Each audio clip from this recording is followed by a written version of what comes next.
¿Alguna vez pensaste el alcance que tiene la predicación de la palabra de Dios a las personas? Qué impactante ver el amor de Jesús cuando deja a sus discípulos la gran comisión, de que podamos predicar hasta lo último de la tierra. O ver la vida de Pablo, que aún encarcelado no perdió su pasión por predicar la palabra. En este tiempo de pandemia, ¿buscaste la manera de poder alcanzar a otros? ¿Por qué no tomás un minuto para pensar en 10 personas a las cuales podrías enviarles después de esta clase un mensaje hablándoles del amor de Jesús? La Biblia nos enseña, con ejemplos, cualidades que nosotros debemos adquirir, como la disciplina de un soldado, el esfuerzo de un atleta y la dedicación de un labrador. Observando la vida de personas exitosas, científicos, médicos, músicos, nosotros podemos ver las cualidades que ellos tuvieron. Por ejemplo, dedicación, disciplina, esfuerzo. Sin estas cualidades no podemos alcanzar logros. Cuando vemos la palabra de Dios, Jesús utiliza un refrán. Dice, médico, cúrate a ti mismo. ¿Qué quiere decir esto? Nosotros tenemos un tesoro en nuestras manos, pero muchas veces no lo valoramos. Cuando Jesús da la gran comisión y Él quiere alcanzar hasta lo último de la tierra, nos deja ese trabajo a nosotros, a vos que estás del otro lado, a mí, cada uno de nosotros tenemos la función de predicar la palabra de Dios y alcanzar a otros. Hay poder en la palabra de Dios. Por eso no te rindas, no te debilites, sino fíjate lo que tenés en tus manos. Tenemos la palabra de Dios que nos ayuda a poder transformar vidas. En el libro de 2 Timoteo capítulo 2, verso 1 en adelante, Pablo nos enseña cómo debemos fortalecernos en el poder de la gracia de Cristo. Cuando uno piensa en gracia, piensa en un favor inmerecido que ya lo hemos aprendido en otras lecciones, pero también nos enseña que el uso de la gracia no es algo pasivo, sino que nosotros tenemos que tomarnos y fortalecernos. Eso es lo que nos exhorta a hacer, ¿no? También dice el libro de Juan, capítulo 15, verso 4, permaneced en mí y yo en vosotros.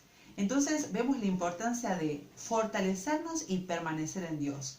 Cuando nosotros tenemos estas actitudes, cuando nosotros hacemos esto, podemos notar que aunque tenemos debilidades, aunque tenemos imperfecciones, permaneciendo en Dios y fortaleciéndonos en Él, nos encontramos como obreros aprobados y como personas idóneas para hacer la tarea. Es importante que nosotros podamos mantenernos de esta manera, permanecer y esforzarnos.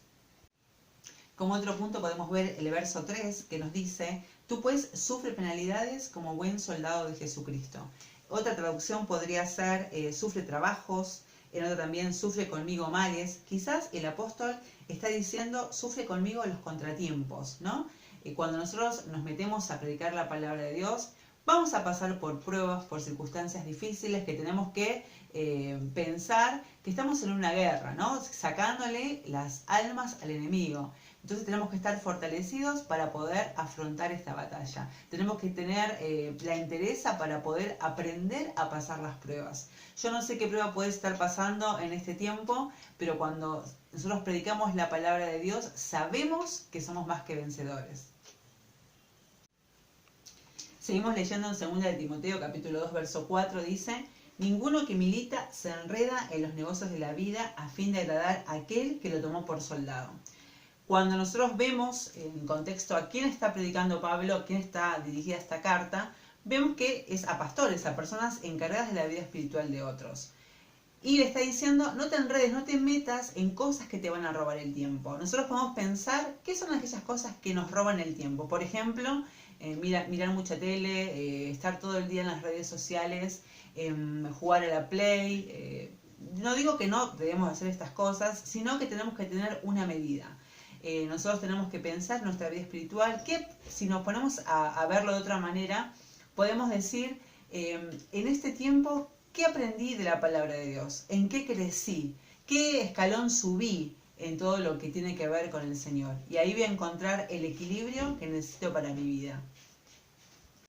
Dice el verso 5 y 6, y también el que lucha como atleta no es coronado, sino lucha legítimamente.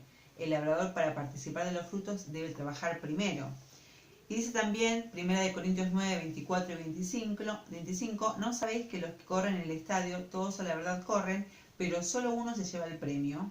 Corred de tal manera que lo obtengáis, y todo aquel que lucha se disciplina en todo. Ellos lo hacen para recibir una corona corruptible, nosotros en cambio para una incorruptible. No cabe duda que a Pablo le encantaban los deportes.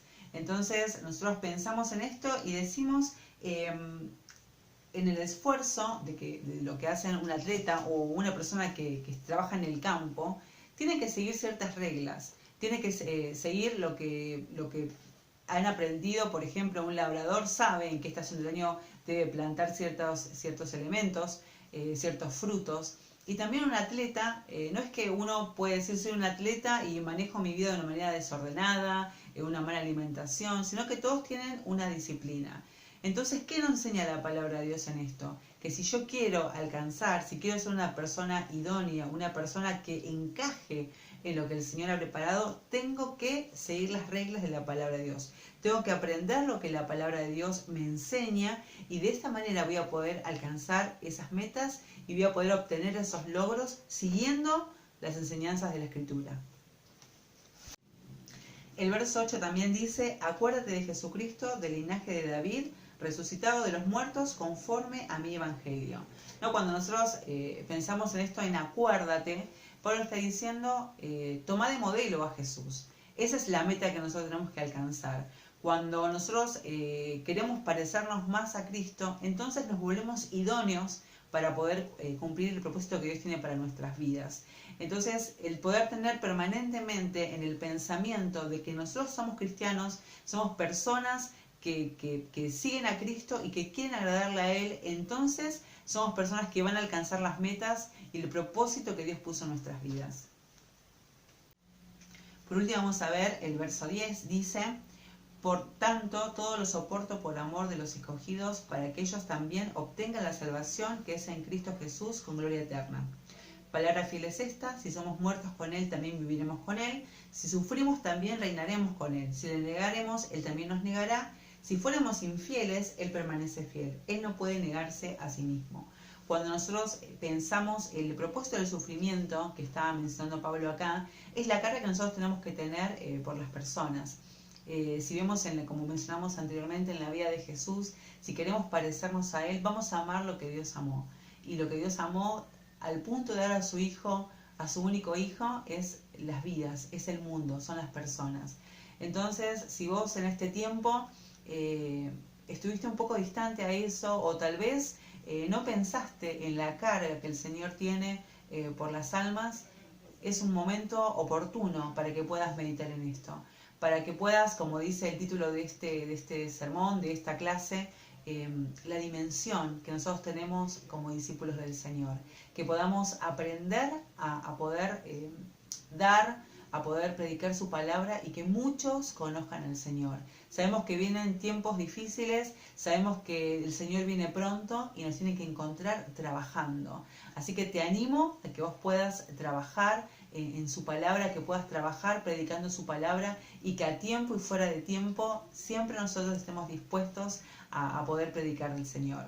Cuando termines este video vas a encontrar todas las citas bíblicas para que puedas leerlos durante todos los días y tomate tiempo para leer, para meditar, para memorizar la palabra de Dios, porque sos un discípulo que puede alcanzar a muchos. Dios te bendiga.